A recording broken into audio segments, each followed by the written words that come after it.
Hello dear students, welcome back to my YouTube channel. So चलो बच्चा, आज की इस वीडियो में जेई का क्वेश्चन करेंगे। सो जेई मेन जुलाई बच्चा 2022 का क्वेश्चन है। सो अदरवाइज़ बच्चा आपकी बुक्स में ना ये क्वेश्चन अब कंबाइन होकर आपको इस तरीके से मिल जाएगा जो आपको स्क्रीन पे दिख रहा है। अदरवाइज़ जो आपके जेई में क्वेश्चन आया था वो इस तरीके से एमसीक्यूज़ की फॉर्म में क्वेश्चन आया था। सो इसी क्वेश्चन को उन्होंने थर्ड पार्ट में एडजस्ट कर दिया। यहाँ पे थर्ड पार्ट जो है बच्चा, सिर्फ थर्ड पार्ट जो है वो जेई का क्वेश्चन है। बच्चा एज यू नो जेई के जितने भी क्वेश्चंस होते हैं ना वो थोड़े से ट्रिकी क्वेश्चंस होते हैं। सो ट्रिक्स के साथ ही ये क्वेश्चन हम लोग करेंगे। सो चलिए, फर्स्ट पार्ट बच्चा आपको गिवन है। फर्स्ट है the resistance of 40 ohm is connected to a AC source 220 volt और फ्रिक्वेंसी आपको गिवन है 50 हर्ट्स। सबसे पहले बच्चा R लिख लो, R इक्वल्स टू 40 ओम। बच्चा जो चीज़ें आपको गिवन है ना साथ साथ लिखते जाओ। वोल्टेज आपको गिवन है 220 वोल्ट और फ्रिक्वेंसी बच्चा आपको गिवन है 50 हर्ट्स। ठीक है, तो फर्स्ट और सेकंड पार्ट में आई थिंक कोई दिक्कत नहीं आएगी आपको, आप लोग इजीली सॉल्व कर लोगे। फॉर एग्जांपल जो आपका फर्स्ट पार्ट है, in the first part you have to find RMS current. तो आप सबको फॉर्मूला बच्चा पता है, RMS किसके इक्वल है? VRMS divided by resistance R। ठीक है, डायरेक्ट फॉर्मूला है। अगर मतलब आप लोग ओम्स लॉ सीधा लगाओगे V is equal to IR, तो वहीं से I निकाल लो तो VRMS डिवाइडेड बाय R। तो यही आपका रूट मीन स्क्वायर का फॉर्मूला है।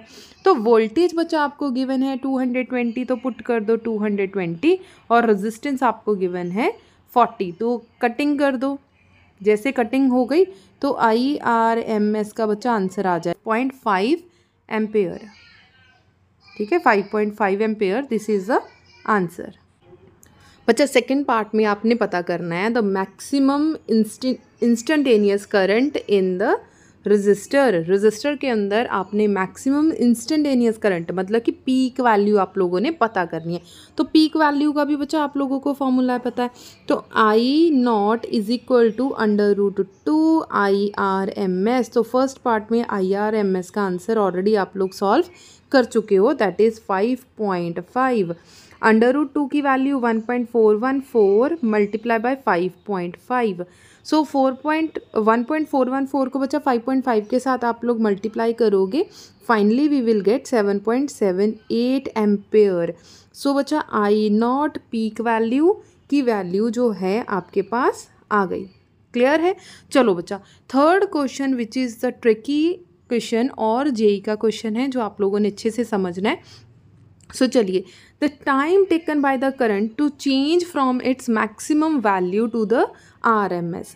मैक्सिमम वैल्यू से लेकर RMS वैल्यू तक आप लोगों ने कितना टाइम लगा है वो पता करना है। बच्चा मैक्सिमम वैल्यू क्या है? I0। ठीक है, और कहाँ तक जाना है? RMS तक। RMS मतलब IRMS, या फिर इसे आप लोग लिख सकते हो I0 डिवाइडेड बाई √2। मतलब कि I0 से लेकर I0 डिवाइडेड बाई √2 तक जाने के लिए कितना टाइम लगा, that time we have to find. Is that clear बच्चा? क्वेश्चन क्लियर है? टाइम तक कितने टाइम तक ये पहुंचा I0 से लेके I0 टू √2 तक। ठीक है, ये आप लोगों ने टाइम पता करना है। सो चलिए बच्चा, टाइम कैसे पता करोगे? आप लोगों को थीटा का फॉर्मूला पता होगा। थीटा किसके इक्वल है? ओमेगा टी, है ना? तो यहाँ से आप लोग टी निकाल सकते हो, that is theta divided by omega. So theta पता करना है और ओमेगा पता करना है, दो चीज़ें आप लोगों को पता होनी चाहिए। सो ओमेगा फाइंड आउट करना ईजी है। सबसे पहले ओमेगा पता कर लीजिए। बच्चा ओमेगा का फॉर्मूला क्या है? What is omega? Omega is equal to 2 pi mu, this is the omega, right? So 2 pi बच्चा व्हाट इज़ म्यू आपके पास कितना गिवन है? 50 हर्ट्स। सो मैंने जेई का क्वेश्चन ही डायरेक्ट निकाल लिया ताकि आप लोगों को ऑप्शंस क्लियर हो जाएं कि ऑप्शन में क्या आंसर आएगा। ठीक है, आगे आपका 100 पाई। ये बच्चा आपने ओमेगा सॉल्व कर लिया। ओमेगा के बाद हम लोगों ने सॉल्व करना है theta. So this is a challenging work कि आपने थीटा कैसे सॉल्व करना है। देयर आर 2 और 3 मैथड्स। सो जिस मर्जी मैथड से आप लोग पता कर सकते हो। दोनों मैथड्स बता देती हूँ। फॉर एग्जांपल जो मैक्सिमम वैल्यू होगी इसकी, है ना, मैक्सिमम वैल्यू है वो कितनी हो गई, π/2 90 डिग्री पे। मान लो ये सर्कल है, ठीक है, ये चीज़ है, तो यहाँ पे ये जो है वो आपकी मैक्सिमम वैल्यू होगी जो मैंने ब्लू पे मार्क किया। तो यहाँ पे कितना है 90 डिग्री, तो π/2 है। सेकंड है जो आपकी रूट मीन स्क्वायर की वैल्यू आ रही है, RMS की वैल्यू आ रही है, तो RMS यहाँ पे कहीं पे होगा। सो दिस इज़ 3π/4, ठीक है, तो 3π/4 आ गया। टोटल थीटा पता करना है, तो मैक्सिमम में से जो रूट मीन स्क्वायर वैल्यू में से मैक्सिमम वैल्यू माइनस कर दो, तो वहाँ से थीटा आ जाएगा π/4। मतलब एक तो तरीका बच्चा ये हो गया कि अगर आपको मैक्सिमम वैल्यू थीटा की phase at maximum value, phase at root mean square value पता है, तो चेंज इन फेज़ आ जाएगा। मतलब 3π/4 में से π/2 माइनस कर दो तो θ/2 आ जाएगा। अगर आपने इसे डिटेल में समझना है तो ध्यान से समझ लीजिए कैसे करना है। मान लो आपके पास एक, आप लोग ऐसे फेस बना लिया, ठीक है, वहाँ पे x एक्सिस और y एक्सिस ड्रॉ कर लीजिए इस तरीके से।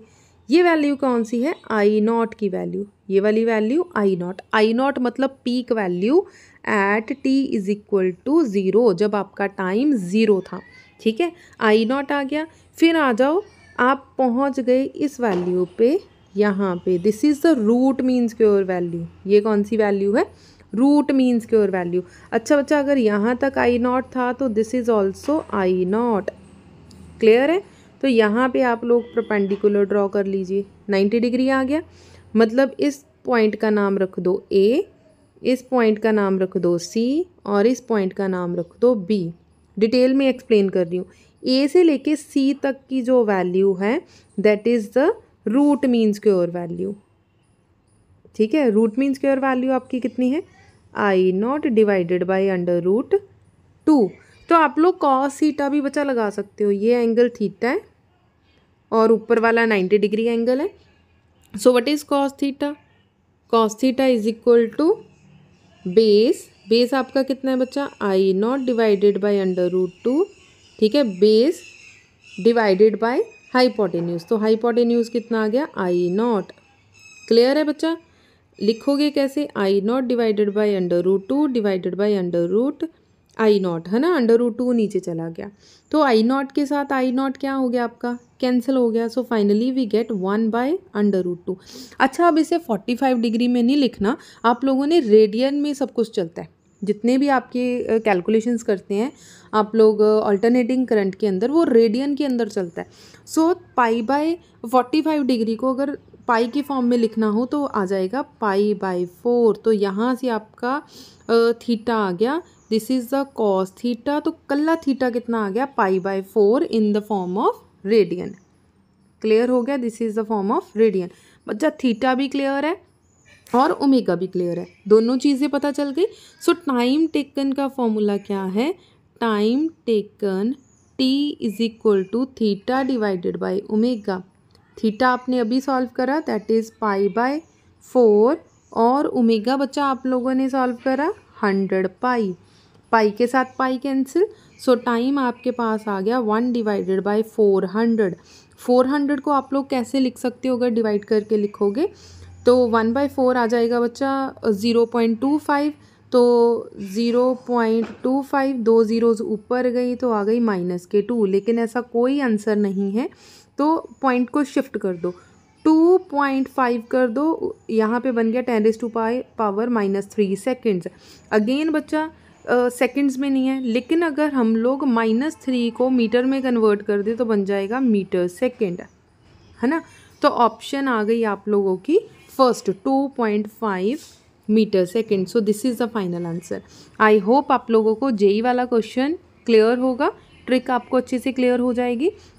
दोनों मेथड्स बता दिए बच्चा, phase angle at maximum value वाला मेथड भी बता दिया, और मैंने पर्टिकुलर डायग्राम बनाकर भी आपको ये चीज़ एक्सप्लेन कर दी। जिस मर्जी मेथड से आप लोग थीटा सॉल्व कर लीजिए, जो आपको इजी लगे।